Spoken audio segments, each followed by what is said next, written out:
Buenos días.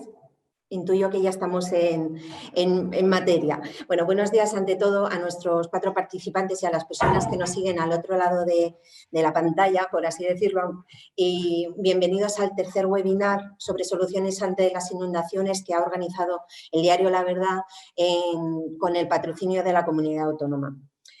Una de las consecuencias del cambio climático son los fenómenos meteorológicos cada vez más bruscos, una realidad que conocen bien los murcianos y que en septiembre del año pasado tuvieron que enfrentarse a una dana que hizo mucho daño tanto en el interior como en la costa de la región. Para intentar que no se produzcan con la misma virulencia, la Comunidad Autónoma constituyó un panel de expertos que ha propuesto, entre otras medidas, la implantación de sistemas de drenaje sostenibles que se conocen como SUD. Y que ayudan a reducir el caudal y las escorrentías producidas por la lluvia, por esta lluvia tan fuerte, de una manera sostenible, de una manera verde, por así decirlo, la palabra que tanto se está utilizando en estos momentos. Este tipo de soluciones están recogidas en lo que se denomina Estrategia de Arquitectura y Construcción Sostenible y con la que el Ejecutivo Regional impulsa el proceso de transición hacia una arquitectura que genere ciudades que cuiden más a las personas, no tanto ladrillo, no tanto gris, ¿no? Hoy, en este tercer webinar sobre estas posibles soluciones ante las inundaciones, se van a abordar estos sistemas. Y contamos con la participación del consejero de Fomento e Infraestructuras, José Ramón Guille de Revenga. Buenos días, consejero. Con la consejera delegada de la empresa Green Blue Management del grupo TIPSA, Sara Perales. Buenos días, Sara. Con el arquitecto de Think Arquitectura, que es especialista en sostenibilidad y eficiencia energética por la Universidad Londinense de Hull, Joaquín Ruiz. Buenos días, Joaquín. Y por el jefe de Departamento de Inspección y Seguimiento del Área de Gobierno de Obras y Equipamientos del Ayuntamiento de Madrid, Manuel Pazos. Todos ellos nos van a contar desde su punto de vista sus experiencias, sus proyectos en este marco de los sistemas urbanos de drenaje sostenible. Muchísimas gracias a los participantes y a los que nos siguen a través del canal de Zoom. Y sin más preámbulos, ahora que hablen los que tienen que hablar. Empezamos por el consejero. Consejero, buenos días y aquí van sus primeros 10 minutos. Gracias. Buenos días, muchísimas gracias. Yo tengo que empezar agradeciendo a La Verdad que haya organizado este webinar, porque realmente los temas que vamos a tratar hoy, que además tenemos unos expertos de lujo, a los que también agradezco muchísimo vuestra asistencia, los temas que vamos a tratar realmente requieren que sean difundidos en la sociedad y que haya cierta concienciación social, por cuanto suponen un cambio de modelo y una forma distinta de afrontar unos problemas que en la región de Murcia, como bien ha dicho, conocíamos desde hace muchísimos años, porque las inundaciones en esta región, pues desgraciadamente las estamos viviendo desde hace siglos, ¿no? Estamos en un clima mediterráneo que tiene un régimen de precipitaciones que es muy irregular y periódicamente va provocando inundaciones.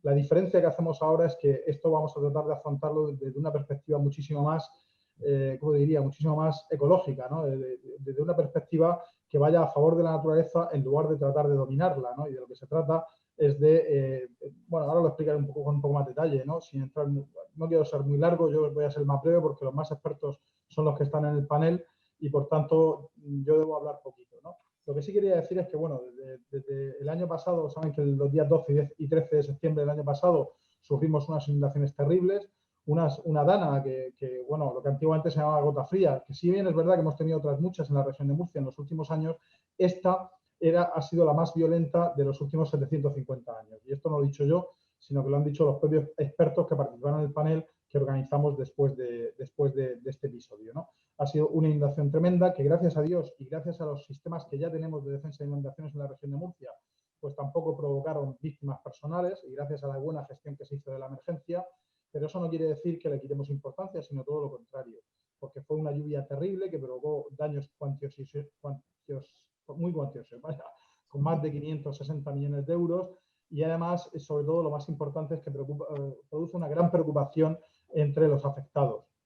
Yo he hablado con muchísimos damnificados por esta inundación y lo que les sucede es que cada vez que ven una nube negra, cada vez que hay un aviso de precipitación, como el que hubo el pasado viernes, pues todos estos damnificados por las inundaciones miran al cielo con muchísimo miedo y con muchísima inquietud. Y, por tanto, desde las administraciones públicas tenemos la obligación de ofrecerles soluciones y tratar de proporcionarles la máxima seguridad. En este sentido, como digo, lo que hicimos nada más pasar el episodio fue constituir un panel de expertos. Lo que decidimos fue, oye, que sean los que más saben los que propongan las soluciones. En este panel de expertos estuvo, bueno, pues gente de muchísima categoría, ¿no? Grandes expertos en agua, incluyendo expertos de la Comisión Europea, y lo que les pedimos fue que analizaran cuál es el fenómeno de inundación y cómo se podía combatir en el siglo XXI. En lugar de aportar soluciones tradicionales, que como digo se han aportado muchas veces ya, ¿no?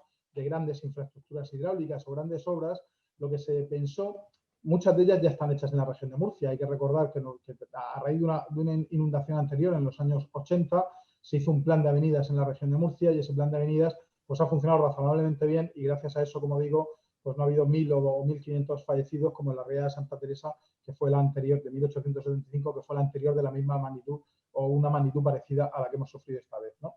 Pero el panel de expertos, el reto que le pusimos encima de la mesa fue tratar de afrontar esto, el fenómeno de inundación, no tanto controlando la naturaleza, sino abordando la inundación en todo su conjunto. Desde que cae la primera gota de agua hasta que desemboca, tratar de abordarlo en esa perspectiva. Ya digo, no tanto dominando los caudales cuando se concentran, sino procurando ver el fenómeno en todo su conjunto, desde que cae la lluvia, cómo se infiltra, cómo se escurre, cómo se concentran los caudales, cómo acaban circulando por las distintas partes de la cuenca y cómo acaban llegando a los sitios donde producen daño, ¿no? Son dos los grandes factores que producen daños, la acumulación de caudales y la velocidad de los mismos. Bueno, pues la idea era tratar de atajar esto desde arriba. Y como digo, al final, también el panel de expertos evaluó toda la región de Murcia para ver dónde están los sitios, digamos, más peligrosos, los sitios donde más daños se producen, ¿no? Y básicamente, pues identificaron tres. La zona del Campillo de Lorca y de la Torrecilla, la zona de la Vega Media del Segura en su margen derecha, ¿no? El Raal, Los Ramos, Beniel, y sobre todo la más famosa, que no es la más grave, pero es la más famosa, que es toda la zona de la comarca del Campo de Cartagena, ¿no? Los Alcázares y su entorno.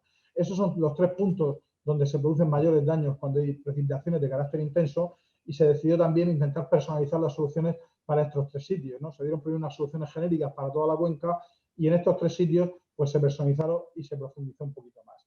Al final, el panel de expertos sacó unos documentos que están publicados en el portal de transparencia de la comunidad autónoma, que se han difundido ampliamente y que, como digo, da una solución innovadora, da un enfoque innovador. Hay un plan de gestión de riesgos de inundación que hace el Ministerio, que está operativo, estaba en proceso de participación pública y hemos aportado este nuevo enfoque. Y en ese plan de gestión de riesgos de inundación pues hablaba de las soluciones de toda la vida, ¿no? De encauzamientos, de presas, de grandes infraestructuras hidráulicas que dominan los caudales cuando se concentran.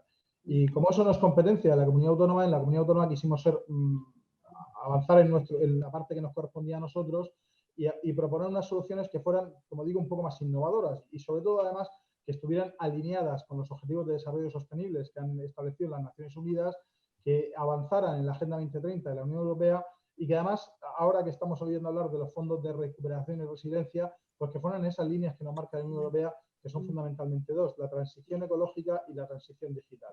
Bueno, pues decidimos aplicar esto al problema de las inundaciones y proponer unas soluciones que sean soluciones basadas en la naturaleza y que, por tanto, avancen en la transición ecológica. Y yo ahí decía hace un minuto que es importante que se difunda y es importante organizar este tipo de seminarios o este tipo de webinarios, perdón, o de acciones de difusión, porque todo el mundo cuando piensa en inundación piensa en un gran encauzamiento o piensa en una gran presa. Y en cambio, lo que tenemos que empezar a pensar es en otro tipo de soluciones. Y yo, como he dicho antes, agradezco un montón que estén aquí varios expertos porque ellos van a poder hablar de eso, ¿no? Que son soluciones discretas, menos espectaculares, mucho más repartidas por el territorio, pero que son igualmente efectivas. Sobre todo lo que es efectivo es la suma de muchas de ellas, ¿no? De lo que se trata al final, como concepto básico, es de atajar la inundación desde el principio. O sea, es decir, evitar que se produzca la acumulación de caudales. De lo que se trata, o sea, evitar de que se produzca la concentración de caudales en un mismo punto, en un mismo momento. De lo que se trata es de ir frenando la inundación en toda la cuenca vertiente, en todo el territorio, ir parándolo en distintos puntos para que los caudales, cuando van llegando, lleguen o lleguen separados o directamente no lleguen, ¿no? Y ahí hay dos grandes ejemplos que son muy claros, de los que seguro que van a profundizar tanto Sara como Joaquín como Manuel. Y es, por ejemplo, uno son los sistemas de drenaje sostenible. De lo que se trata es de retener los caudales y que se infiltre, porque todo aquello que se infiltre en el terreno, pues es agua que no escurre y por tanto es agua que no se concentra y es agua que no inunda aguas abajo. Las urbanizaciones son urbanizaciones que durante muchísimas décadas se han estado haciendo impermeabilizando el terreno. O sea, se ponía el terreno de tal manera que lo que se hacía es que se le ponía una capa protectora de forma que toda el agua que caía escurría. Pues de lo que se trata es de poner elementos dentro de la urbanización, dentro de los núcleos urbanos, para que en lugar de hacer que todo el agua escurre, parte de ese agua se retenga y parte de ese agua se infiltre. Y entonces el propio terreno la sujeta. Otro tema muy habitual en esto son las cubiertas vegetadas. Todas las cubiertas son impermeables. Todo el agua que cae en las cubiertas escurre, ¿no? Baja por las bajantes y acaba en la calle o en los sistemas de alcantarillado. Bueno, pues si somos capaces de aprovechar nuestras propias cubiertas para retener parte de ese agua, encima es que podemos reutilizarla y además nos sirve para aislar mejor nuestra casa. Como digo, son dos ejemplos muy claros de soluciones que van a favor de la naturaleza en lugar de tratar de dominarla, ¿no? De lo que se trata es de aprovechar las cualidades de los propios elementos naturales pues para conseguir varios efectos que son positivos, ¿no? Por ejemplo, ya digo, retener el agua, eso además produce mayor aislamiento térmico, produce ciudades mucho más amables, mucho más agradables de visitar. Bueno, pues esos son dos ejemplos claros, pero hay muchísimos más. Y de lo que se trata es de ir poniendo todas estas soluciones en unos manuales, en unos, bueno, ir dando difusión también dentro del sector para que todos los técnicos que trabajan en construcción, para todos los arquitectos, todos los ingenieros, todos los aparejadores y también todas las empresas de la construcción conozcan estas soluciones, las conozcan bien y las vayan incorporando en todos sus proyectos. Y de esta manera, cuando se va extendiendo por todas las cuencas vertientes, pues al final estamos consiguiendo que esas aguas se vayan reteniendo de forma discreta y por tanto se minimice muchísimo el volumen de las inundaciones, ¿no? Nosotros desde la región de Murcia ya hemos dado varios pasos en este sentido. Hemos sacado varios proyectos piloto que queremos, bueno, iremos poniendo en práctica, iremos implantando para que todo el mundo además los pueda ver. O sea, esto ahora mismo parece que está solo en el plano de lo teórico y lo que tenemos que hacer es ejecutar unos cuantos para que se puedan visitar, se puedan ver y cualquier técnico que tenga dudas pues pueda visualizarlos y verlos. Además, sacamos unas recomendaciones técnicas para que sepan cómo hacerlo. O sea, esto no es patrimonio de 3 o 4 iluminados que sepan hacer estas soluciones, sino de lo que se trata es de dar la máxima difusión para que todos los arquitectos, todos los ingenieros, todos los profesionales y todas las empresas de la construcción sepan construir esto y además lo sepan hacer de la forma más efectiva. Y Sara sabe muchísimo y Sara nos está compartiendo muchísima información de otros lugares donde ya se están haciendo, ¿no? Y para que aprendemos de sus errores, de los errores anteriores o de las experiencias que han tenido para hacerlo bien a la primera, ¿no? Bueno, como digo, todo esto además nosotros lo marcamos en un global, ¿no? Y el global es esa estrategia de arquitectura y construcción sostenible que básicamente es que en la región de Murcia hemos decidido ser líderes en construir de una manera distinta. Hemos decidido romper con, o sea, esto es un nuevo paradigma, un nuevo modelo. Hemos decidido romper con la construcción tradicional para hacer una construcción que vaya a favor de la naturaleza. Y eso incluye no solo estas cuestiones en inundaciones, sino también una nueva forma de construir, pues una nueva forma de gestionar los residuos de la construcción para darles una segunda vida, una nueva forma de urbanizar los espacios para que estén todo el tiempo pensando con el ciudadano en el centro de las actuaciones. Y también esta crisis del coronavirus nos ha enseñado que debemos ser capaces de construir pensando en las personas y pensando en su salud. Y entonces, no pensar tanto a lo mejor en el beneficio económico o en la velocidad de producción, sino pensando también, ya es compatible las dos cosas, pero no ponerlo como máxima prioridad, sino que lo que tenemos que hacer es poner como máxima prioridad a las personas. Bueno, no quiero hablar mucho de más. Has pasado 48 segundos, ¿eh? Pues ya está, yo ya termino. Básicamente esto lo quería hablar, ¿no? Que estamos hablando de una nueva forma de construir, de una nueva forma de enfocarlo, y esto, el primer sitio donde lo vamos a aplicar es en la lucha contra las inundaciones y en la defensa, y en proporcionar seguridad a todos los ciudadanos que no vean con temor cada vez que viene una nube negra o un aviso de lluvia de la Agencia Estatal de Meteorología, pues que no lo contemplen con temor. Nada más, muchísimas gracias. Sí, además seguramente va a volver a salir el tema, va a haber tiempo para seguir ahondando en este tema. Sara, tu turno, por favor, cuando quieras. Hola, buenos días. En primer lugar, quería decir que es un placer estar aquí hoy con todos vosotros. Agradezco a la Consejería y a la región de Murcia en general y a la verdad que contéis conmigo para este webinar. Y bueno, quería empezar felicitando a José Ramón por la introducción tan didáctica que me ha allanado mucho el terreno para empezar a comentar de qué es lo que vamos a tratar hoy. Si os parece, voy a compartir mi presentación. Ahora no veo dónde está. Aquí. Aquí estamos. Por favor, decidme si la veis bien. Sí, perfectamente. Muy bien, pues lo que vamos a hablar hoy es cómo empezar a gestionar esa lluvia desde el principio. Y no estamos hablando ya de inundaciones por desbordamientos de ríos, sino cómo desde los puntos donde empieza a caer la lluvia podemos empezar a solucionar el problema. Todos somos conscientes de los problemas que nos encontramos en las ciudades, con inundaciones que dificultan nuestra movilidad, que afectan a nuestras casas, unas redes de saneamiento y drenaje que no dan abasto en tiempos de fuertes lluvias y desbordan tanto en la ciudad como en sus puntos de vertido de este agua a los medios receptores. Además, la manera que tenemos actualmente de gestionar el agua de lluvia requiere de bombeos, depuración, etcétera, que también supone un gran consumo energético. Solamente por dar unas pinceladas para que todos entendamos de lo que estamos hablando, tradicionalmente nuestras ciudades se han construido en base a sistemas de saneamiento unitario. Eso quiere decir que tanto las aguas residuales de nuestra vivienda como las aguas que caen en las cubiertas, como las aguas que se recogen en plazas, viales, etcétera, todas son conducidas por unas grandes infraestructuras enterradas, unos grandes conductos que cuando el tiempo seco, cuando no llueve o cuando la lluvia es muy pequeña, ese agua es conducida hacia las depuradoras.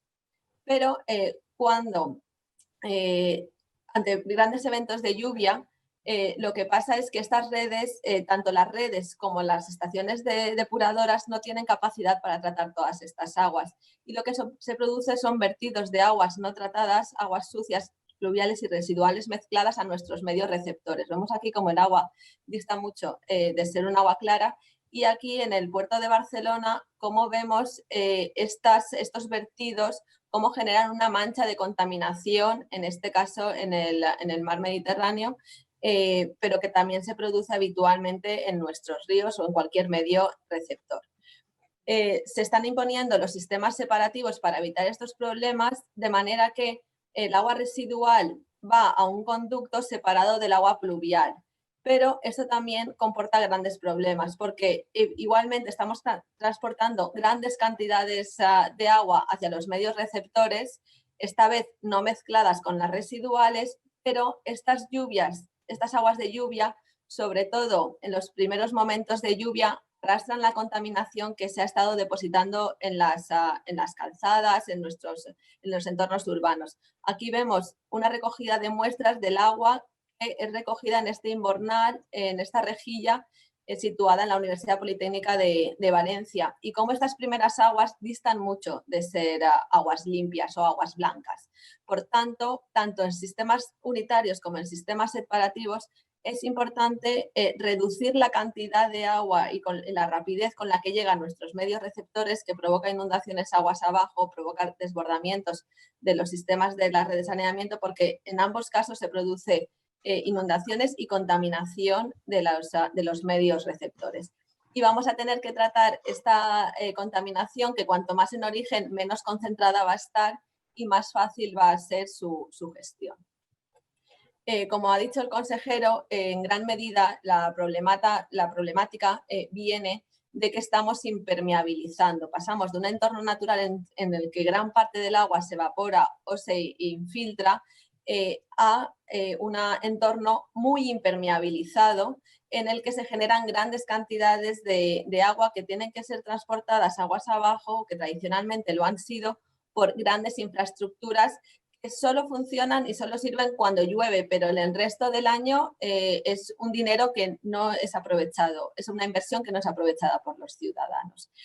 Y bueno, con esta situación que tenemos ahora del COVID, al menos una cosa buena es que todo el mundo hemos empezado a hablar de este tipo de curvas y cómo aplanamos la curva del COVID. Pues bueno, yo quiero traer este concepto aquí para decir que con la impermeabilización generamos mucha más escorrentía que en el entorno, en la situación natural, y mucho más volumen de agua.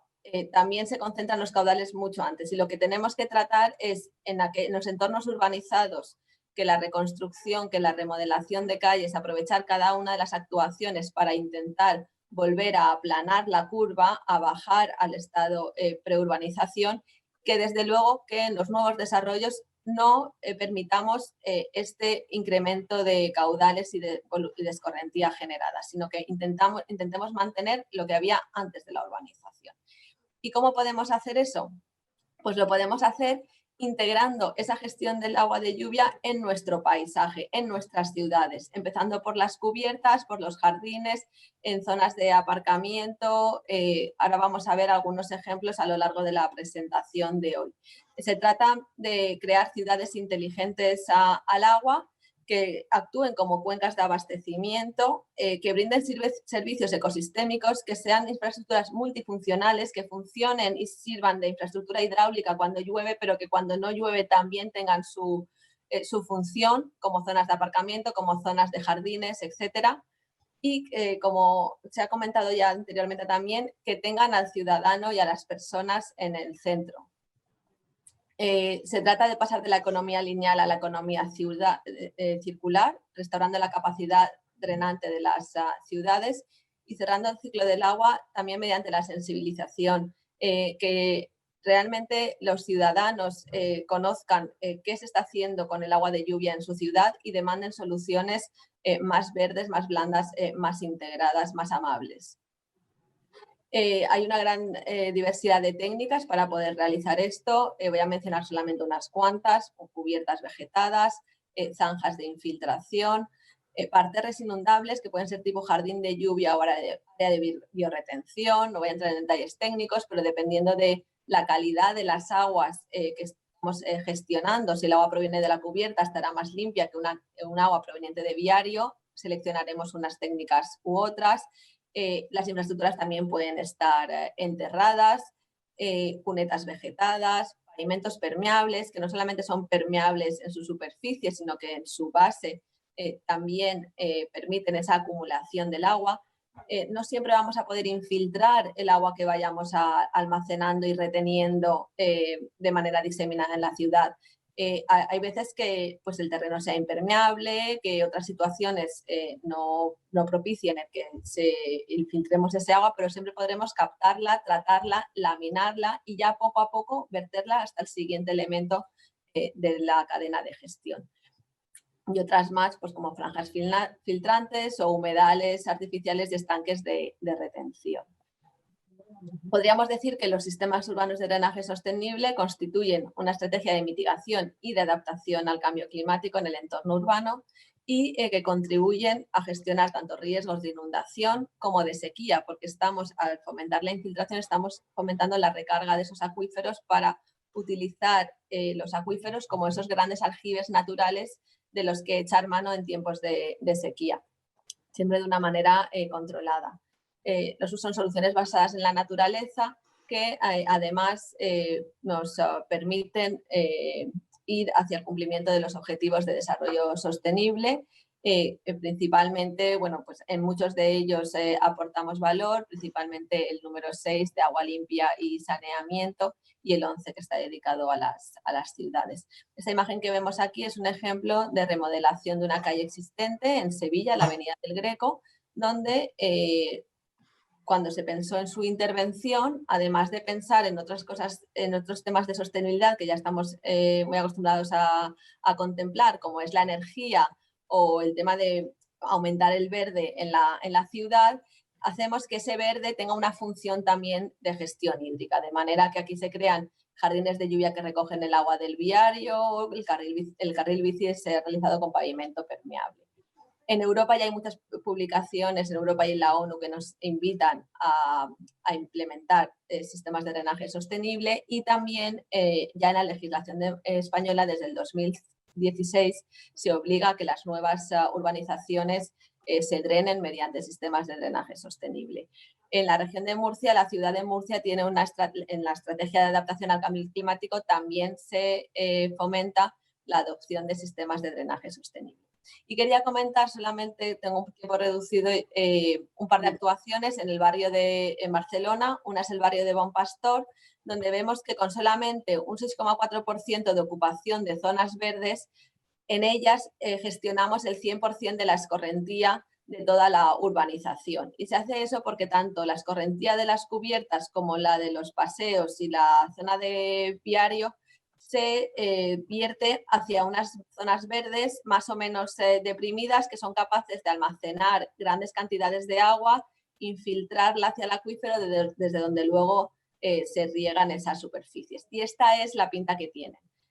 Más o menos grandes, estas menos profundas, estas más profundas, y se trata de integrar y crear esos espacios de captación, almacenamiento, tratamiento de agua en la ciudad.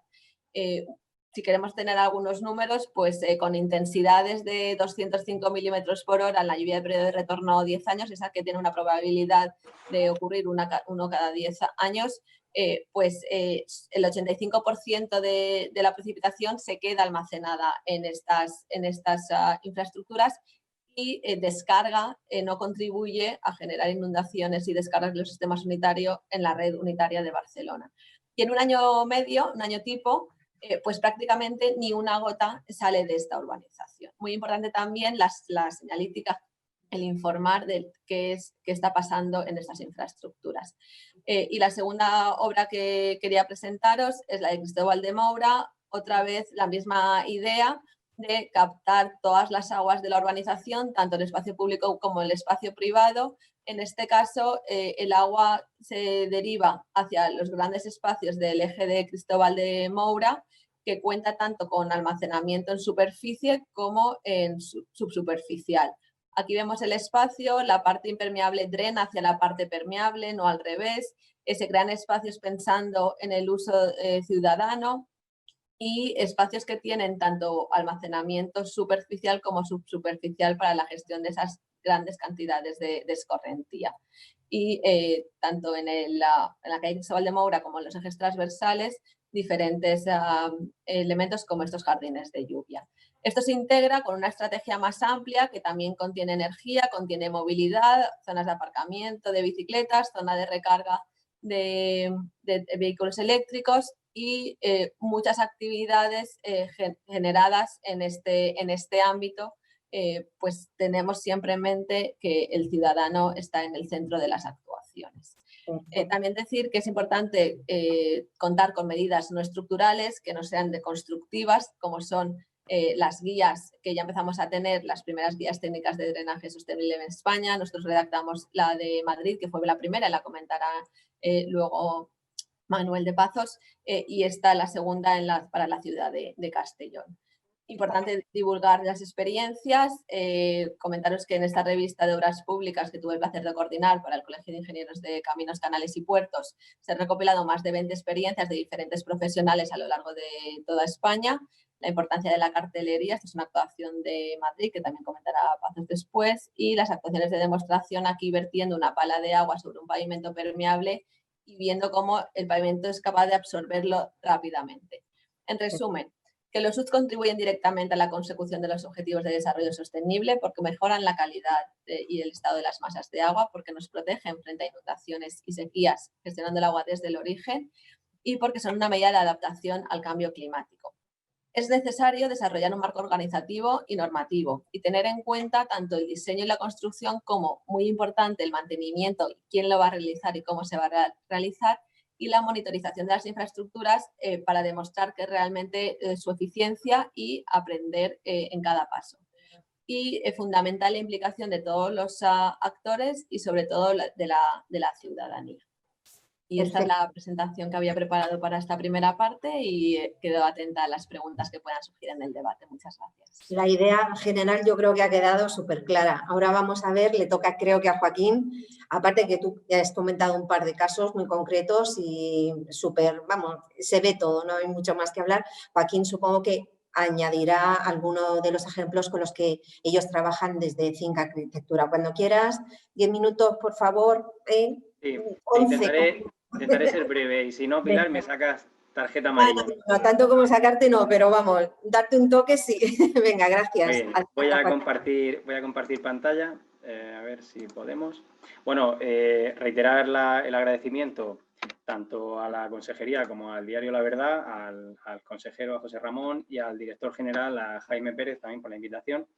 Y bueno, pues yo voy a hablar, efectivamente, la verdad es que tanto el consejero como Sara lo han explicado perfectamente, pero yo voy a incidir en el tema de las cubiertas vegetales, que es el que más nos ocupa a nosotros desde el punto de vista de los edificios y de las ciudades. Bueno, lo primero, un poco, aunque la mayoría de gente lo sabrá y los demás lo supondrán, ¿qué son las cubiertas vegetales? No, pues son realmente, es un intento de restituir a la naturaleza el espacio, ¿no?, o la huella que hemos ocupado con los edificios y con la urbanización.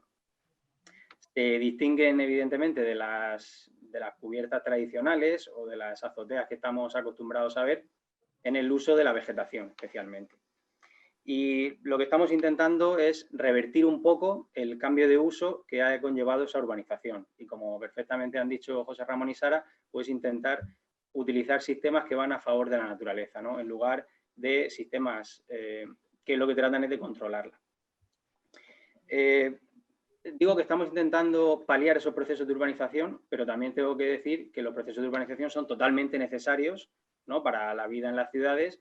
Lo único que, como habéis comentado ya, pues en los últimos años o tradicionalmente se habían empleado sistemas que quizás no sean los más adecuados.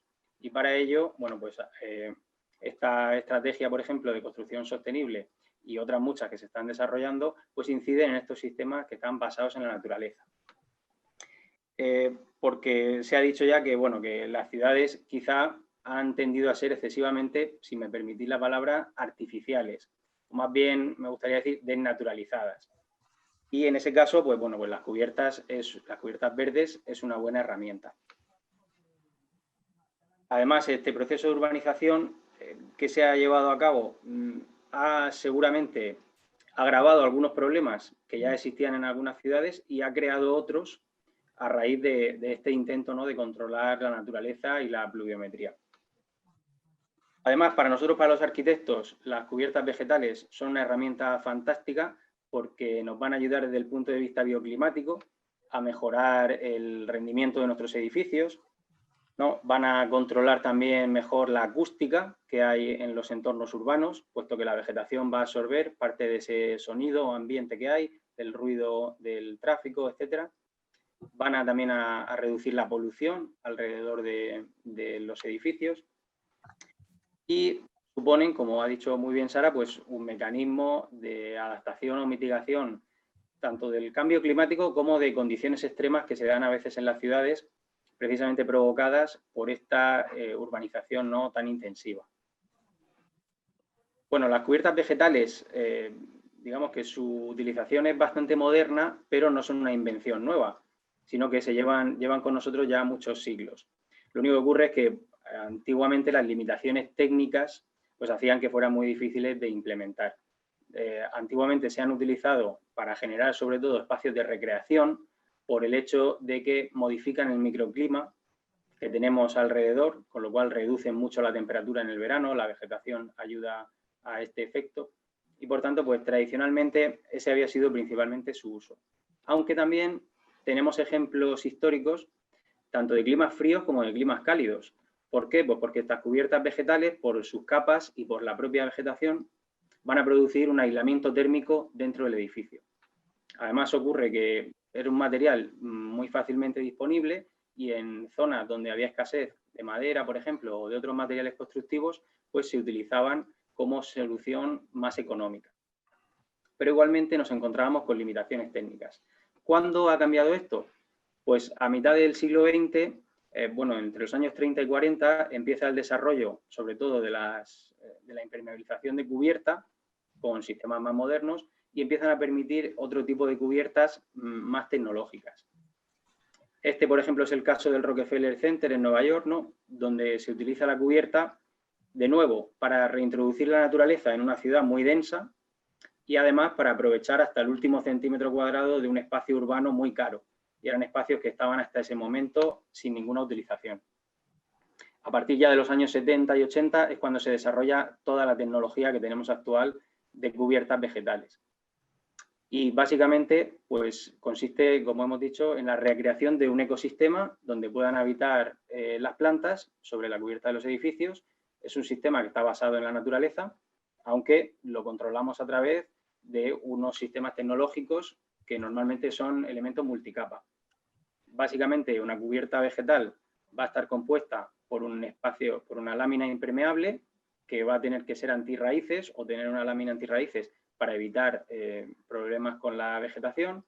Y luego aparecen una serie de capas técnicas que nos van a ayudar tanto a filtrar el agua como a acumularla en aquellos casos que sea necesario.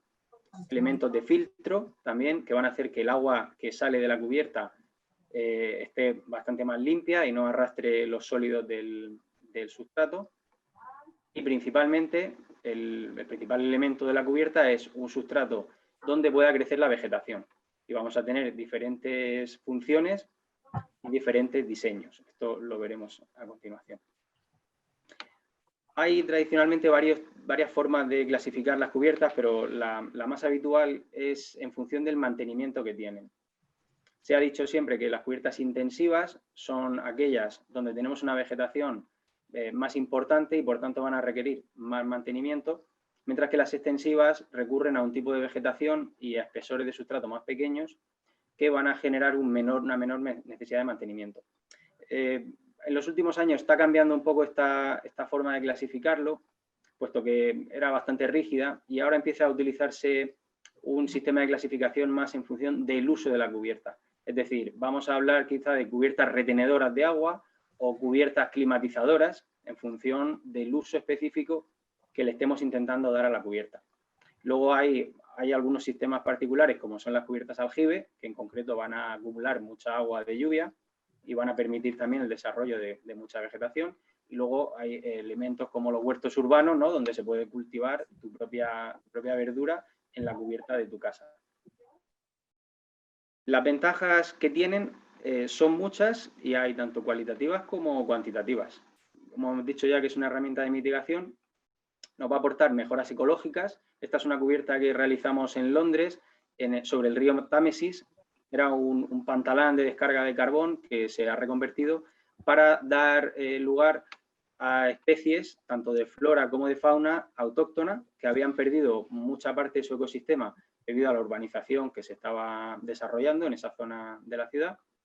Y además nos va a servir como centro de educación medioambiental, que este edificio de aquí tiene luego una salida hacia esa cubierta y podían venir sobre todo colegios para los más pequeños que supusieran una herramienta, ¿no?, de educación de cómo tenemos que tratar o proteger las especies autóctonas. Ha comentado también Sara y José Ramón que evidentemente son una herramienta muy potente para reducir la factura energética de los edificios, puesto que vamos a conseguir una reducción de los consumos de energía.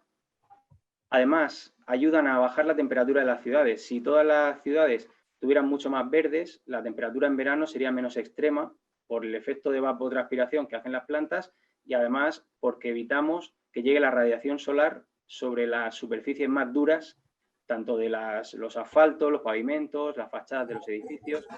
La vegetación nos va a producir ese efecto. Aumentan el valor de los edificios, por ejemplo, como hemos visto en el caso del Rockefeller Center.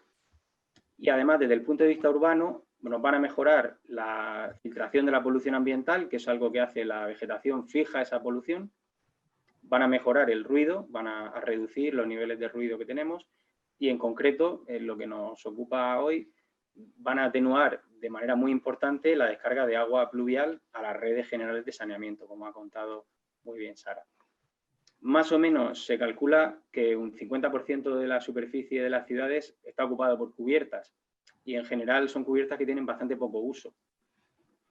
Ya lo ha dejado entrever Sara, pero la mayoría de la lluvia que cae en las ciudades se convierte en escorrentía, mientras que en el campo mucha de esa lluvia conseguimos que percole hacia los sustratos y hacia los acuíferos. En las ciudades casi toda se convierte en escorrentía que va a tener que ir hacia los sistemas de drenaje. Por tanto, si podemos reducir, como bien ha comentado el consejero, en origen toda esa cantidad de lluvia, pues vamos a conseguir un efecto muy importante en la parte baja de las cuencas. Ya hemos visto que los patrones de lluvia en zonas como Murcia, este en concreto es de la ciudad de Murcia, de 4 años, tenemos muchos episodios entre 20 y 40 metros cúbicos, 40 litros por metro cuadrado en un solo día. Esta es la DANA de 2016, me parece. Bueno, pues vamos a conseguir reducir todos esos picos de lluvia de manera muy importante. El efecto es muy sencillo. En una cubierta tradicional toda el agua va a salir prácticamente de manera automática hacia las redes de saneamiento, mientras que las cubiertas vegetales van a retener casi toda y apenas una pequeña parte podría ser la que saliera. Luego, además, vamos a retrasar el tiempo en el que ese agua va a salir y la evapotranspiración de las plantas nos va a ayudar a eliminar parte de ese agua. Esto se va a hacer a través de las capas técnicas que tenemos en la cubierta, tanto el sustrato vegetal como estas capas que tenemos de acumulación, que pueden ser de muchos tipos, mantas retenedoras, en el caso de que tuviéramos una cubierta de aljibe, mucho más. Una cubierta verde más o menos normal podría retener más de 50 litros por metro cuadrado de manera puntual, con lo cual vamos a mejorar mucho esos episodios. Y como ha dicho Sara, en este caso hay muchos estudios, pero prácticamente más del 80% de la precipitación acumulada a lo largo del año se va a quedar en la cubierta, es decir, no va a llegar a salir. Pero con la ventaja de que va a ser más tarde. Un sistema tradicional vamos a tener picos de agua sobre las redes de manera inmediata, mientras que las cubiertas verdes vamos a tener menos agua y además retrasada en el tiempo. Lo cual vamos a dejar que las redes se vacíen antes de llegar el agua a ellas. Luego las plantas, en función del tipo de plantas que utilicemos, pues podemos estar hablando de sedum, de gramíneas, de algunos tipos de anuales, y eso va a hacer que haya mayor o menor evapotranspiración en función de lo que nos interese y vamos a conseguir mejorar el rendimiento hidrológico de la cubierta. Y dicen muchos expertos que los próximos 10 años van a ser cruciales en la lucha contra el cambio climático. Y bueno, yo creo que este webinario es precisamente un buen ejemplo de que vamos a ser capaces de conseguirlo y de implementar acciones que lo mitiguen. Y con eso, pues, termino. Perfecto, muy bien. Casi te has en el tiempo. Muy bien, gracias. No veo a Manuel, supongo que estará por ahí. Ahora, perdona, es que no veía. Manuel, ahora es tu turno. ¿Qué es lo que habéis hecho en Madrid? ¿Qué es lo que estáis haciendo? Y sobre todo, ¿qué es lo que vais a hacer? Supongo que explicarás lo que ha tenido éxito y lo que a lo mejor pues ha habido que ir cambiando. Adelante, cuando quieras. Bueno, en primer lugar, agradecer a La Verdad y a la región de Murcia por invitar al Ayuntamiento de Madrid a esta webinar tan interesante. Durante todo el tiempo el ordenador me dice que tengo un ancho de banda insuficiente, así que si me permitís voy a detener el vídeo y que solo salga si hay algún problema, pues intentaremos arreglarlo lo mejor posible. Voy a compartir pantalla para ver la presentación.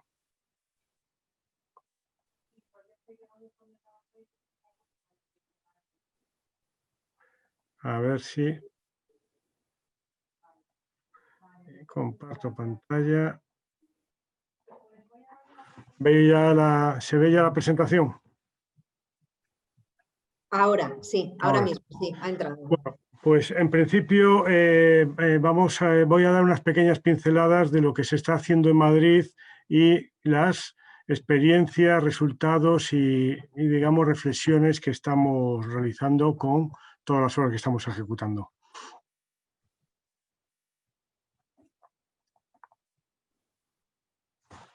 Espera un momento que... Vale. Bueno, en primer lugar voy a hablar sobre el Ayuntamiento de Madrid, pues dispone de un gran número de publicaciones, todas ellas hablan e incorporan temas de drenaje urbano sostenible.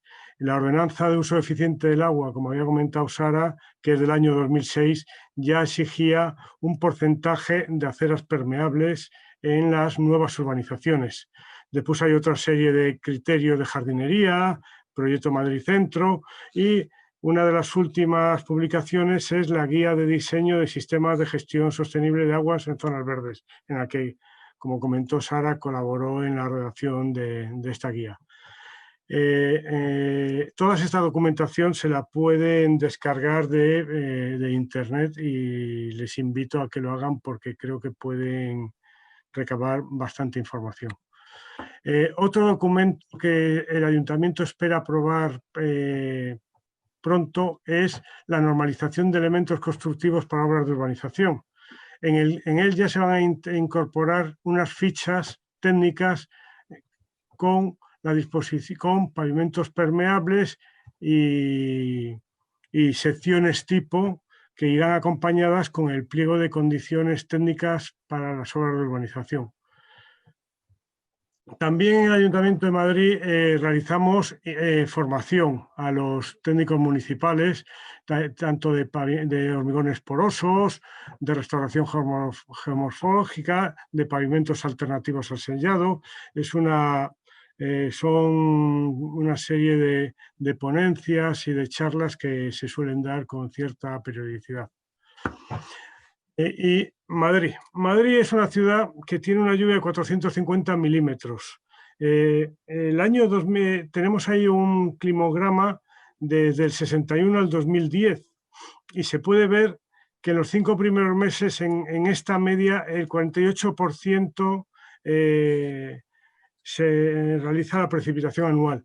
Y en el año 2018, en los 5 primeros meses, el 93% de la precipitación anual se efectuó en esos meses, con lo cual creo que algo está cambiando en el clima y con estos datos, aunque no tenga un rigor muy científico, pero se puede apreciar que tanto las intensidades están variando en el transcurso del año. Madrid, en las zonas verdes, me gusta siempre poner este ejemplo que es el Parque Gómez Narro, que se hizo hace 17 años. Hace 17 años ya se tomaron las primeras medidas o el primer sistema de drenaje urbano sostenible al arreglar este parque que tenía grandes problemas de encharcamiento y de aguas pluviales de escorrentía. Aquí se puede ver la foto de cuando se ejecutó y la foto que se ha hecho en el año 2019 de cómo está el estado, que está bastante aceptable. La zona verde de la sede del BBVA fue la primera obra que se modelizó la gestión de las aguas pluviales, dimensionándose los depósitos, las zanjas permeables y intentando que el 80% de los eventos no fueran al alcantarillado municipal. Posteriormente, en Madrid vamos avanzando poquito a poco, las cosas se van haciendo despacio y con mucha precaución. En esta zona verde fue la primera vez que hicimos un jardín de lluvia. Siempre había reticencia a hacer jardines de lluvia dentro de la ciudad por el tema de encharcamiento de aguas, mosquitos o cualquier queja que podría suceder por estos jardines de lluvia. El otro caso también muy sonoro también fue el Estadio Wanda Metropolitano. El problema que había aquí es que la depuradora donde iban los emisarios de alcantarillado no tenía capacidad para gestionar todo este agua al impermeabilizar esta gran superficie y habría que haber hecho un emisario con un costo muy alto de ejecución y no llegando a finalizar las obras en el tiempo que teníamos previsto. Con lo cual hicimos unos aparcamientos de hormigón poroso, aparte de todos los pavimentos de las aceras de pavimento permeable de adoquines y losas por junta. Aquí se pueden ver las superficies, eran unas superficies bastante considerables. Eran 394.000 metros cuadrados y lo que teníamos, había un informe del canal de Isabel II que el caudal pico no era capaz de gestionarlo la depuradora de las rejas a la que iban los emisarios. Aquí podemos ver una foto, una imagen, una vista panorámica de toda la superficie que en teoría se impermeabilizaba. Y una serie de infografías que se efectuaron, pues poniendo los datos, el volumen que gestionábamos, pasando de la permeabilidad de 0,9 a un 0,45 real. Aquí en el cuadro podemos ver que la reducción del pico ha sido prácticamente entre el 50 y el 75%, dependiendo la superficie en cuestión. Eran 32.110 metros cúbicos de escorrentía superficial que se gestionaron y equivaldría, esto es un dato anecdótico, a 4,5 metros sobre el campo de fútbol del Atlético de Madrid. Aquí podemos ver las fotos en días de lluvia, que se ve perfectamente cómo estos pavimentos, tanto el pavimento de hormigón poroso como el pavimento de adoquín permeable, gestionaban la lluvia sin formar charcos. Este es el día de la inauguración, en el cual se puede ver la cantidad de gente y las superficies, que son de una gran magnitud. Otra zona verde también fue la zona verde de la Talayuela. En esta zona verde, lo que sí quiero decir que ya prácticamente todas las zonas verdes en Madrid se realizan con sistemas urbanos de drenaje sostenible. Prácticamente no se hace en sistemas de alcantarillado convencionales y se intentan gestionar todas las aguas en dichas zonas. Y está muy extendido por todos los técnicos municipales. En este caso teníamos una permeabilidad buenísima, que era 30 por 10 elevado a menos 2, con lo cual se realizaron, no tiene ni una sola conexión, ni siquiera de seguridad al alcantarillado municipal, y aquí ya como es una zona verde un poquito en el extrarradio de Madrid, se realizaron unos jardines de lluvia que podemos ver en la imagen aquí del día de lluvia.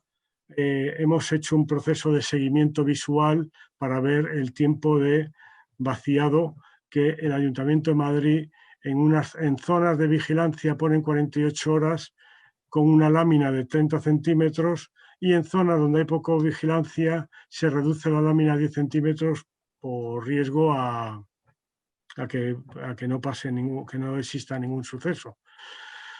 Otro caso fue la Carrascosa, también muy peculiar. Todos estos casos se van implementando medidas de drenaje sostenible, metiendo jardines de lluvia, metiendo zanjas drenantes. En este caso era una urbanización que ya de fuera del término municipal de Madrid, del Ayuntamiento de Alcobendas, que por circunstancias habían ejecutado ya toda la urbanización, limita con el arroyo de Valdebebas, que está dentro del término municipal de Madrid, y al no poder realizar una pequeña depuradora que tenían proyectado, optaron para hablar con el Ayuntamiento de Madrid y llevar las aguas negras a los colectores municipales y las aguas pluviales al arroyo de Valdebebas. Entonces se crearon una infraestructura que eran unos depósitos de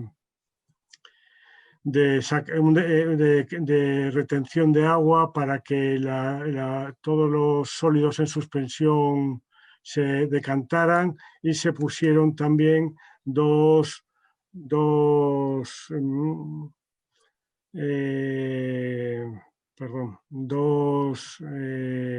¿Depósitos? los dos de... Sara, ayúdame. Dos separadores hidrodinámicos para poder separar antes de que llegaran a las células, a los depósitos de retención, e intentar conseguir la calidad que nos solicitaba la Confederación Hidrográfica del Tajo. Dos separadores hidrodinámicos de 1.500 centímetros de diámetro. Después, en otra obra que se acaba de ejecutar ahora, es el MAU Vicente Calderón, en la cual hemos dado un paso más. Hemos realizado, aparte de las zonas verdes, como se puede observar en esta fotografía, todo es pavimento permeable, no se han puesto rejillas. Los viarios se han ejecutado aparcamientos con adoquín permeable por junta. Como en el ayuntamiento mis compañeros del agua no nos permiten aún infiltrar las aguas de calzada por toda la carga de contaminantes que lleva, pues vamos a realizar una serie de ensayos y análisis con una toma de muestras de agua del agua que va a los aparcamientos y poder en un futuro ya avanzar y decidir si ese agua, bien recogiendo el first flash, el primer aguacero, podemos infiltrarla en el terreno y recargar los acuíferos de Madrid. El Real Madrid va a ser otra obra que también en Madrid apuesta por ampliar las zonas peatonales y en consecuencia hacer pavimentos permeables. Aquí se va a pasar prácticamente de unos 4.500 metros cuadrados de zonas verdes a zonas peatonales con pavimentos permeables de 40.000 metros cuadrados. Y se intentará gestionar las aguas o bien laminando o bien parte de ellas infiltrándolas. El Ayuntamiento de Madrid también está haciendo una política de aparcamiento disuasorios que todo lo que está haciendo, que se pueda ver ahí a la derecha arriba, el número de plazas para intentar que el ciudadano no entre en la ciudad y coja el transporte público. Todos estos aparcamientos casi todos se están diseñando con pavimento de hormigón poroso. En la actualidad, el Fuente de la Mora, con 422 plazas, se está ejecutando por el área de Medio Ambiente e Infraestructuras. Otra cosa importante que está comenzando es el Bosque Metropolitano de Madrid. El Bosque Metropolitano de Madrid quiere hacer toda una red general de espacios libres. En todos estos proyectos que está ejecutando el área de desarrollo urbano, está implementando sistemas urbanos de drenaje sostenible. Para poder intentar avanzar, nosotros hacemos una serie de ensayos, o bien el ensayo en hormigón poroso con el permeámetro LCS, o bien cuando tenemos pavimentos de adoquín con el escultador de alto rendimiento EPC que realiza CEMOSA. Y hemos hecho ensayos al cabo de 2 años para ver si la permeabilidad ha disminuido. También hemos hecho algunas pruebas de limpieza de los hormigones porosos, teniendo con alguna máquina mejores resultados que con otro. Todo esto hay que seguir analizándolo y realizando una serie de ensayos. Estos fueron los ensayos que se hicieron en un aparcamiento del Wanda, en el cual se ve que haciendo la limpieza de ese hormigón se obtuvieron unos valores de permeabilidad bastante elevados y aceptables. Otro proyecto que se está haciendo también es ahora para ver si empezamos a meter en Madrid los estanques de biorretención. Este es un proyecto que se está haciendo en la zona verde de las 4 torres con un programa de Climate Lead con la Universidad Politécnica y una empresa holandesa. Ahora mismo está en ejecución y se va a estar analizando las aguas para ver si en un futuro podemos utilizar estas aguas para el riego de jardines o cualquier otro uso que se pueda prever. También está un poquito menos avanzado. La operación Chamartín está estudiando todas estas soluciones que poder a lo mejor, si van a buen puerto, dar una nueva concepción del uso y de la gestión del agua de la lluvia. Manuel, sí. Nos hemos pasado un poquito. Si vale. vas terminando, por favor, o Acá, luego nos retomamos en el diálogo que tenemos. Venga. Un minuto y acabo. Bueno, en la fase de ordenación estamos con la zona de Valdebeba, que va a ser, yo creo que bastante importante, y aquí son los criterios. Las zonas verdes, prácticamente la totalidad se hacen con SUDS. El manual que publicó el ayuntamiento ha ayudado mucho a la difusión. Las aceras, siempre en Madrid, todas con el 20% de superficie permeable, excepto en el casco histórico de Madrid, los aparcamientos con pavimentos permeables y el aparcamiento en viarios está en fase experimental. Bueno, en las grandes zonas verdes se hace una geomorfología, hidrogeología para diseñar la zona verde y muchísimas gracias. Pues muchísimas gracias a ti. Bueno, creo que hemos hecho ya tenemos una visión bastante general y voy a empezar, si no os importa, por tiene mucho que ver con lo que Manuel acaba de hablarnos. Es una pregunta de un técnico municipal del Ayuntamiento de Jumilla, un ayuntamiento de aquí, del altiplano de la región de Murcia. Él se interesa sobre todo sobre los pavimentos porosos. Él dice que si ya se sabe cómo puede repercutir en los sótanos o en las cimentaciones de los edificios, ¿vale?, que hay en suelo urbano. Es decir, supongo que está interesado en ver realmente qué aplicaciones tiene o qué problemas tiene. Bueno, lo ha dicho bien claro, qué problemas puede tener en sótanos o en la cimentación de los edificios. Manuel, ¿tenéis alguna ya idea, alguna repercusión? O los técnicos, ahí Sara, Joaquín. Sara, por favor, ya que no sé, no sé dónde está Manuel. Vale. Bueno, no, comentar que cuando hablamos de drenaje sostenible, precisamente nos fijamos mucho en qué va a pasar con ese agua, con lo cual las soluciones están muy pensadas. Como he comentado en mi primera intervención, no todo es infiltrar, o sea, también es importante captar, laminar, tratar en origen y conducir ya con esas aguas a menor caudal y con mejor calidad. Entonces, cuando vayamos a infiltrar, realmente hay que ver esas condiciones de contorno, o sea, cuánto de lejos debemos estar de las infraestructuras, de los viarios, o poner medidas para que realmente ese agua vaya donde nosotros queremos. Hemos de pensar que el agua va a seguir pues un poco el camino más sencillo. Entonces, cuando tenemos un terreno suficientemente poroso abajo y lo que tenemos construido alrededor está muy compactado, pues el agua va a tender a ir hacia abajo. Si tenemos arcillas muy impermeables, el agua va a tender a retenerse y a ir hacia los laterales, y es ahí cuando va a afectar a las infraestructuras de viario, cimentaciones que tenemos en los aledaños.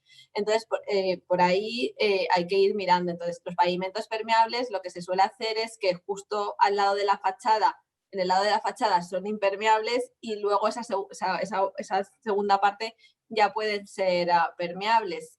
Si tenemos el viario al lado, podemos poner barreras de impermeabilización si estamos preocupados por eso, pero como digo, siempre hay que ver la permeabilidad del terreno y pensar que el agua va a ir hacia donde le es más fácil.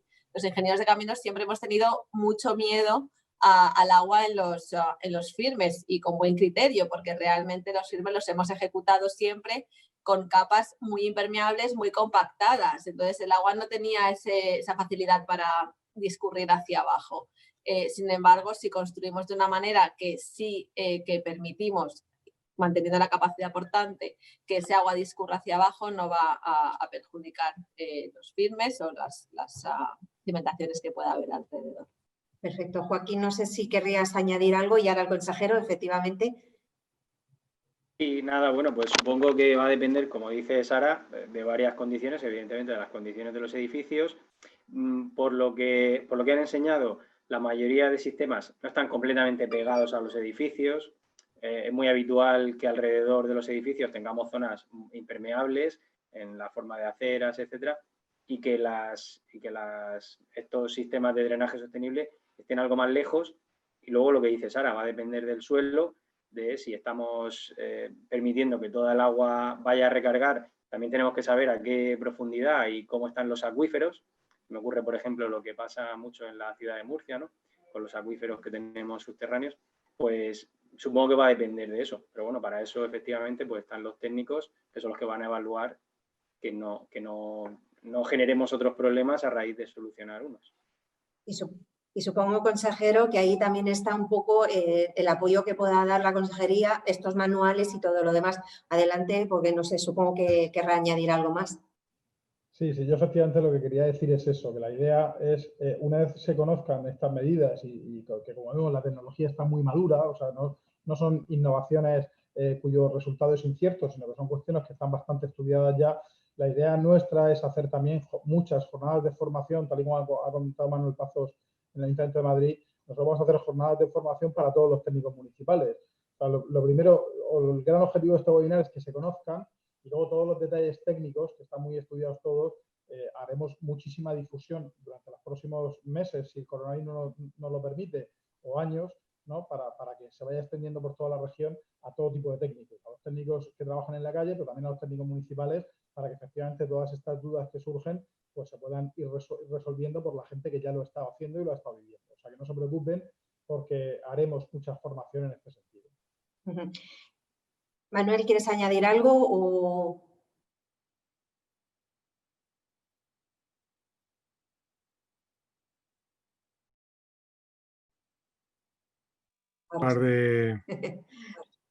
Sí, ya ¿Me sí. escuchas?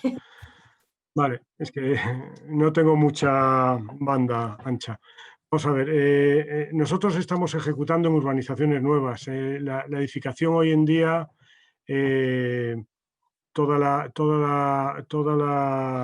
las cimentaciones se hacen impermeabilizando del ámbito, con lo cual no hemos tenido ningún problema por hacer las aceras permeables con problemas de humedades en los edificios. Es verdad, como comentaba antes, lo pasa rápido, que en el casco histórico, en el casco antiguo de Madrid, no estamos haciendo superficies permeables porque se desconoce cómo son las cimentaciones, son edificios muy antiguos y tampoco queremos pues, perjudicar al ciudadano y al vecino de un inmueble. Perfecto, yo creo que está bastante contestada.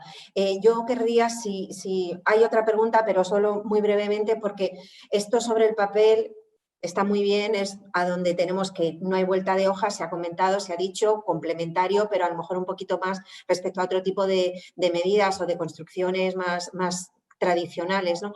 Pero yo aquí apunto, y el consejero lo ha dejado caer un poco por ahí sin entrar, en el tema de la financiación. Yo creo que, claro, cuando tú a una persona que piensa urbanizar, que tiene un proyecto de construcción, que tiene todos los permisos, le dices, a lo mejor, oye, mira, que es que esto cuesta X más, pues lo mismo se lo piensa y si puede, lo evita o no lo hace. Entonces, muy brevemente, por favor, si me podéis decir, podéis comentar aquí el tema de financiación, de lo que cuesta además, si es que cuesta más, que lo mismo no, y bueno, que Europa realmente ya se ha visto en la otra webinar, tiene dinero para esto, o sea que sería cuestión también de mover fondos europeos. Pero bueno, desde Madrid y pasando por Joaquín y también por Sara, que están ahí, y luego el consejero, por favor, que comente, dinero, ¿cómo manejamos esto desde el punto de vista económico? La gran pregunta. Lo siento. Vamos a ver, en las zonas verdes puede haber un incremento de coste. Sí es verdad que mientras no tengamos evaluado esto y no nos... para el cálculo del alcantarillado convencional no estamos teniendo en cuenta ahora mismo la disminución tanto del caudal. En el momento que se pueda evaluar todo eso y tengamos los datos suficientes para tomar esa medida, desde luego el coste va a ser muy parecido a la urbanización tradicional.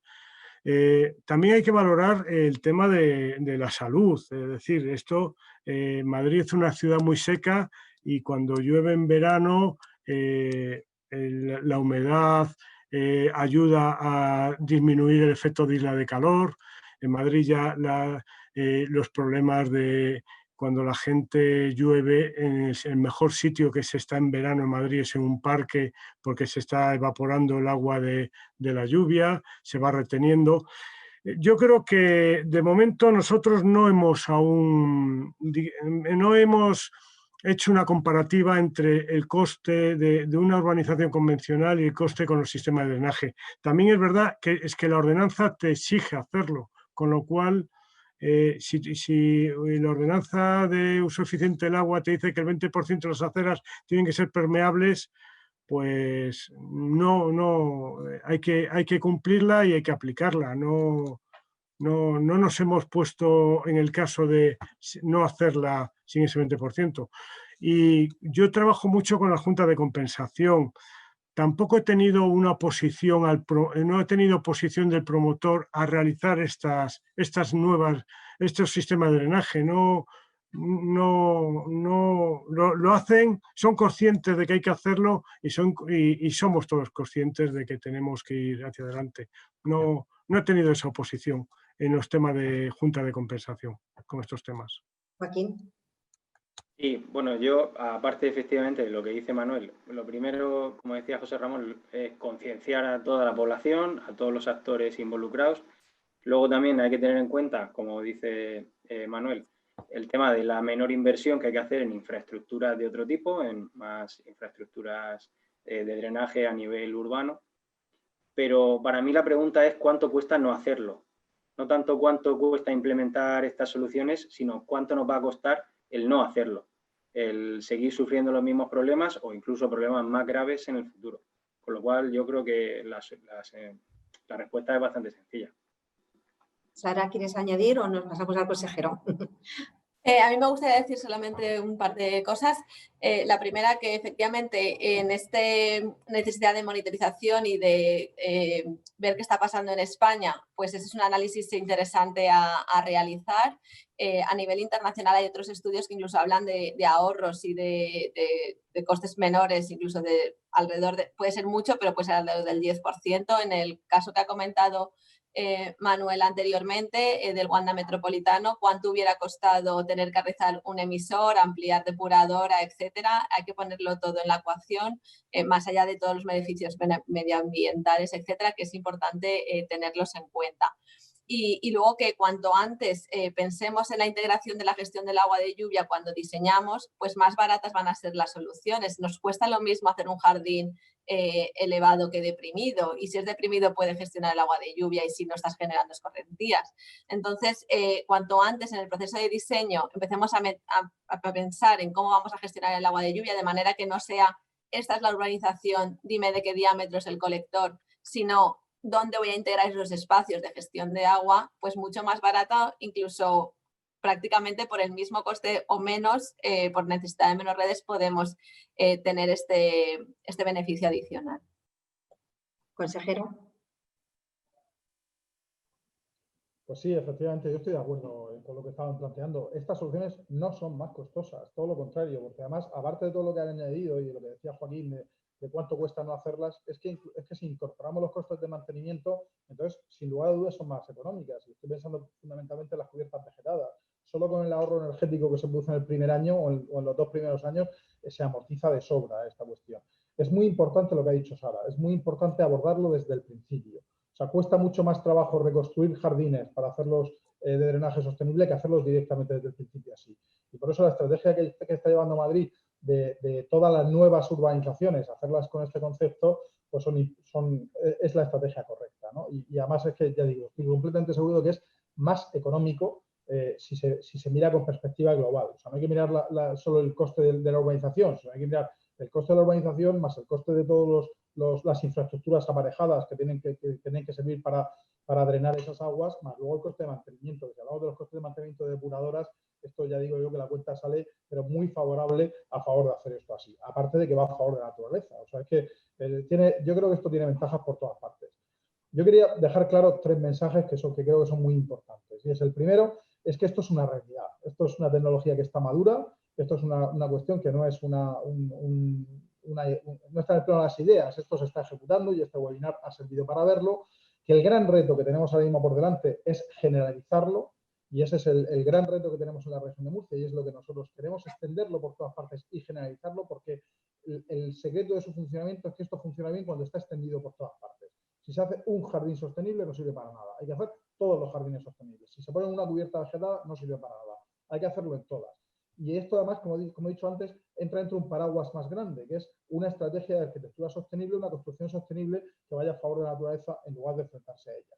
Y para mí, a mí esto me da, bueno, ya digo, no es más costoso, es todo lo contrario, ¿eh? O sea, a medio plazo, desde luego, mucho más barato, pero es que las propias soluciones, yo soy técnico, yo lo conozco, a mí me cuesta lo mismo hacer una calle con pavimentos permeables que con pavimentos impermeables. La diferencia de precio es prácticamente nula, por no decir que quizás seguramente ahorremos.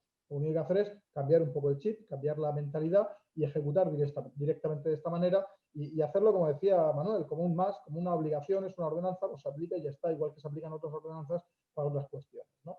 Y no tiene por qué ser un problema la barrera económica, sino todo lo contrario. incluso a nivel de normativa ya se están metiendo todas. O sea que yo creo que lo único que nos falta, y ese es el gran reto que tenemos, es que nos lo metamos en la cabeza. Nada más. Es tan sencillo como eso. O sea, es que cambiemos el chip, seamos un poquito innovadores, abramos un poco las miras y a partir de ahí yo tengo una visión. Y tengo una visión y es dentro de 10 años tener la región de Murcia completamente naturalizada.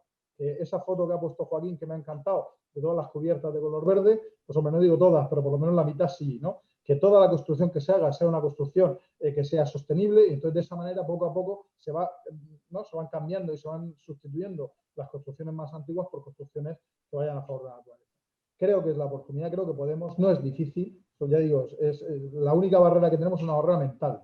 Por tanto, vamos a superarla. Desde luego, desde el Gobierno de la Región de Murcia vamos a impulsarlo con todas nuestras fuerzas y vamos a que nos ayuden pues, todos los que saben, ¿no? Que son los que están en este panel, y a vosotros, los medios de comunicación, pues a hacer este cambio de modelo, ya que todo el mundo pues, se alinee con este interés, porque es un interés colectivo. Este es la mayor defensa del interés público es esta. O sea, esto es para dejar a nuestras generaciones futuras un mundo mucho más habitable, mucho más sostenible. Y para nosotros mismos, que a veces somos egoístas, pues también tener ciudades mucho más habitables y ciudades que nos cuiden.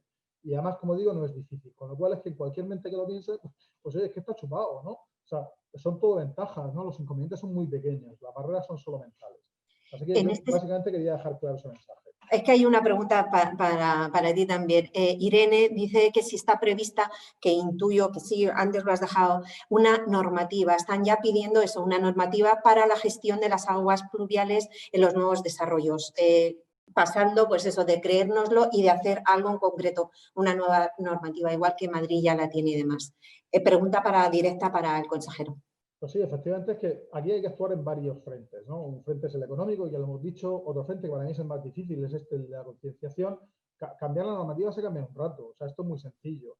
Yo más que cambiar la normativa por narices, prefiero primero concienciar a técnicos municipales, hay mucha normativa que es municipal, pues prefiero eso, dar formación, concienciar a los técnicos municipales, porque el cambio de normativa vendrá solo, ¿no? Pero es que lo ideal sería que no nos obligaran, lo ideal sería que fueran los propios promotores los que ellos mismos directamente lo hicieran así, ¿no? Que no es difícil, o sea, si hay que cambiar la normativa, la cambiamos, eso no va a ser un problema, no es un problema en ningún caso. De hecho, nosotros ya hicimos una modificación en la ley del suelo durante el confinamiento, cuando todo el mundo estaba confinado, nosotros estábamos cambiando la ley del suelo. Y una de las cosas que introdujimos fue estos objetivos de desarrollo sostenible en la ley del suelo, con lo cual ya empezamos a meter esto en la normativa, eso lo estamos haciendo. Pero lo que no quiero es que la gente piense que esto va a ser una barrera, todo lo contrario, cambiar la normativa en este sentido es facilísimo. La normativa va siempre a resultas de lo que va viviendo la sociedad. Entonces, para mí es mucho más importante que realmente sea la propia sociedad la que esté pidiendo este cambio, porque luego la normativa lo único que va a hacer es regularlo, ¿no? Regularlo y poner esas condiciones de entorno. Nosotros somos defensores de la libertad. Yo no soy partidario de obligar a base de normativa. Es mucho más inteligente desde nuestro punto de vista que sea la propia sociedad la que lo esté pidiendo, ¿no? Y lo pide y luego entonces regularemos eso para que no haya, en fin, para que no haya distorsiones, ¿no? Pero bueno, entra dentro de nuestro plan también cambiar la normativa. Lo que pasa es que eso es muy rápido. Es mucho más lento y mucho más complicado hacer esta labor de difusión y concienciación, ¿no? Para Joaquín, ¿las cubiertas vegetales funcionan bien para los tejados a dos aguas? Pregunta directa. Sí, hay sistemas, que yo conozca, por lo menos hasta los 25 o 30 grados de inclinación, hay sistemas de cubiertas vegetales. De hecho, algunas de las que hemos mostrado en la presentación eran con una cierta inclinación. Como digo, hasta los 25 o 30 grados de inclinación sí que funcionan. Llevan un tipo de sistema especial, son algo distintas que las cubiertas totalmente planas, pero funcionan igualmente. Y de hecho hay muchos estudios que la capacidad de retención de agua y la capacidad también de, digamos, de atemperamiento del edificio son muy parecidas. Aunque pudiera parecer todo lo contrario, el hecho de la pendiente no impide que se acumule también el agua en ese tipo de cubiertas. O sea que sí, son técnicamente viables. Perfecto. Otra pregunta viene de... Bueno, Sara, ¿quieres añadir algo tú en este tema? No. Venga, vale. Digo por ir avanzando porque estamos ya al filo de terminar y cuantas más preguntas se contesten creo que es mejor. Desde la Universidad de Murcia, Teresa Navarro pregunta lo que ella cree y ve que el gran problema está en los espacios, implementar todas estas medidas en los espacios que ya están urbanizados. Y ella pregunta si hay previsión de sustituir o trabajar en estas zonas. Si pues quiere sí, luego... ahí es efectivamente donde tienen que intervenir los fondos europeos. O sea, hemos dicho que es más barato construir o es igual de caro o de costoso construir de esta manera o no, entonces en todos los nuevos hay que meterlo, para eso puede ayudar la normativa y yo creo que los fondos europeos tienen que ir para eso. Los fondos europeos y los recursos propios de la administración. Nosotros ya tenemos pruebas piloto en funcionamiento para hacer sistemas de drenaje sostenible en San Javier, concretamente, en un convenio con la OPCT. Con Joaquín tenemos un plan de cubiertas vegetadas para empezar a colocar cubiertas de estas. Y dentro de la solicitud a fondos europeos que vamos a hacer para los fondos Next Generation, los fondos del Plan de Recuperación y Resiliencia, la primera propuesta que vamos a hacer es cambiar todas las cubiertas de los edificios públicos de la comunidad autónoma, especialmente para convertirlos en cubiertas vegetadas y poder dar ejemplo. Yo creo que ahí es donde entra la financiación europea, ¿no? En todos los espacios que ya existen. Ahí es donde se pueden pedir. Desde luego esto está al 100% alineado con lo que está diciendo la Unión Europea y, por tanto, ahí se puede financiar. Luego, aparte, habitualmente se hacen remodelaciones de los jardines. Esto es un recorrido de largo plazo. Esto hay que pensar a largo plazo, ¿no? Y los jardines cada X años, cada 5, 10, 15 años, se suelen renovar. Pues lo único que hay que hacer es ir pensando que se vayan renovando los jardines pues, de esta forma. Y las calles 3/4 de lo mismo. Los viales se van renovando cada X tiempo, pues lo que hay que procurar es que en cada renovación de viaria pues se haga ya directamente utilizando estos sistemas, ¿no? Y así a la vuelta de 10 o 15 o 20 años, pues ya tendremos toda la ciudad muchísimo más renovada. Lo más importante para mí es que, por poquito que se haga, ya es un poquito más cerca que estamos de esa visión de la que hablaba al principio, ¿no? Esto hay que ir pasito a pasito y tacita a tacita, como decía Anuncio, ¿vale? Perfecto. Manuel, hay una pregunta directa para ti. No sé si la has visto, en el que pregunta Andrés sobre las nuevas urbanizaciones de Madrid que se están construyendo y que llevan ya integrado estos sistemas SUR. Pero dice que no se sabe quién y cuándo va a construir en esos solares, ¿no? Entonces, cuando se haga la cometida está un poco así, pero bueno, a estos edificios, ¿qué va a implicar romper la acera y, por tanto, romper el SUR? Dice, entonces el ayuntamiento se persona para vigilar que se restituya. Lo que yo intuyo que quiere decir es que cuando ya está urbanizado con estos sistemas, de repente vienen las construcciones. Si hay alguna rotura o tal, ¿quién es el encargado de restituirlo? Y sobre todo, si debe estar vigilante o no el ayuntamiento competente, en este caso, el que sea. Manuel. Manuel, no se te oye. Es que lo había silenciado para no molestar. ¿Se me oye ya? Sí, perfectamente. Vale, vamos a ver. Eso es una de nuestras grandes preocupaciones, porque desde luego no podemos ponerle ni un vigilante ni un policía detrás de cada ciudadano. Es importante que los promotores pues, sean profesionales y ejecuten las cosas bien, pero todos sabemos que eso no es fácil. Nosotros, por ejemplo, en los ámbitos urbanísticos grandes existe la figura de ejecución simultánea. Normalmente, antes de acabar la urbanización, se dan las licencias de edificación y empiezan a edificar, de tal manera que prácticamente se recibe la urbanización a la vez que entran los vecinos a vivir. Y en ese periodo de tiempo, nosotros vigilamos la urbanización, con lo cual prácticamente en el 80% de las parcelas lo tenemos garantizado. No se va a poder controlar a todo el mundo y habrá fallos, lógicamente, y habrá gente que haga mal las reparaciones, habrá gente que se detecte y se le obligue a realizarlo otra vez nuevo. Pero también los coeficientes de seguridad que tenemos, por ejemplo, el coeficiente de permeabilidad que tenemos nosotros, si se colmatara el 80% del pavimento, seguiría gestionando el agua.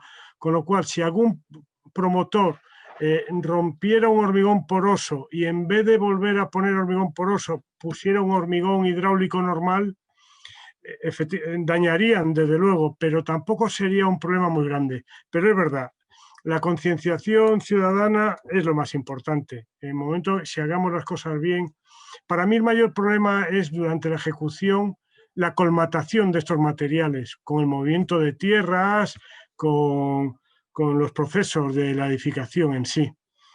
Lo que hemos hecho es hacer un ensayo de permeabilidad antes de que entren a edificar y volveremos a hacer otro ensayo de permeabilidad cuando entreguen la urbanización y quiten el vallado de edificación.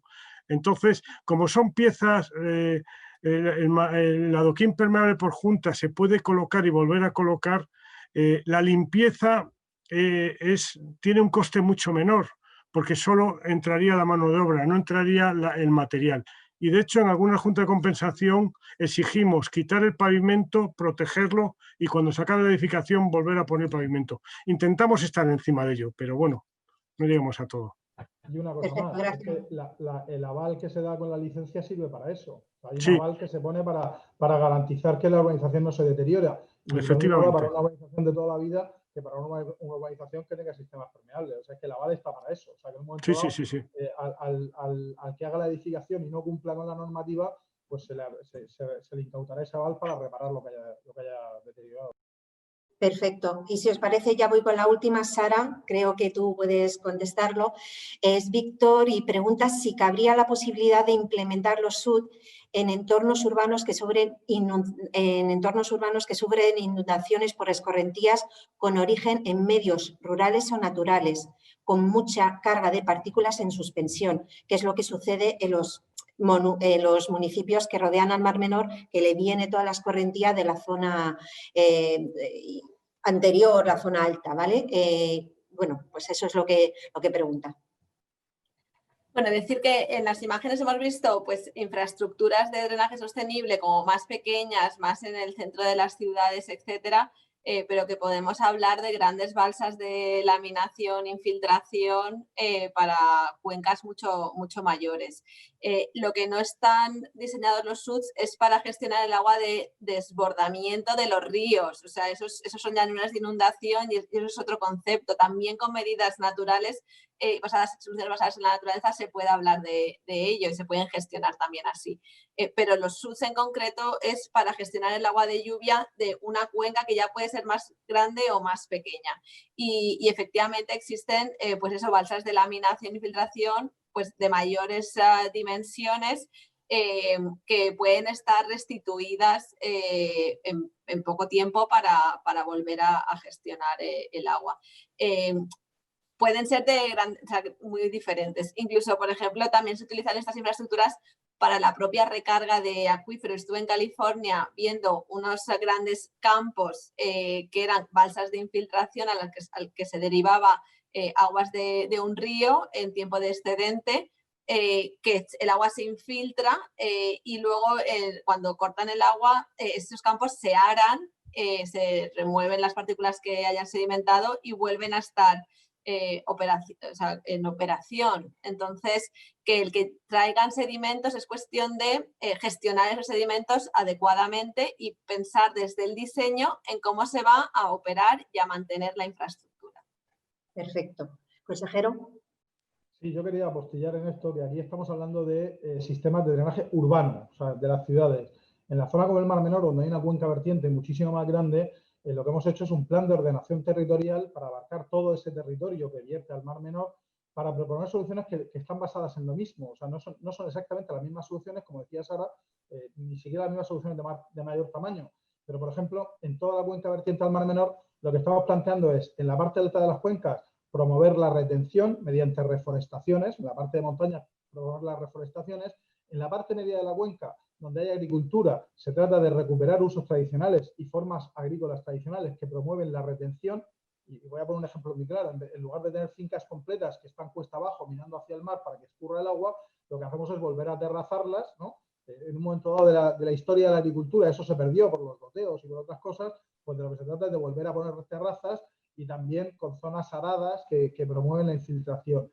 Y todo eso aplicado a todo el territorio. Entonces, el concepto es el mismo, es ir frenando la inundación en todos los puntos de la cuenca, ¿no? Para de esa manera ir reteniendo, y lo que no tiene que pasar es que intentemos arreglar las soluciones de los alcázares promoviendo sistemas de drenaje en los alcázares. No, de lo que se trata es atajar esa inundación desde arriba para ir frenando esas aguas y ese aplanar la curva que decía Sara, que está tan de moda ahora, pues aplanar la curva desde arriba, no aplanar la curva donde ya está en el último momento, ¿no? Que es el punto de salida.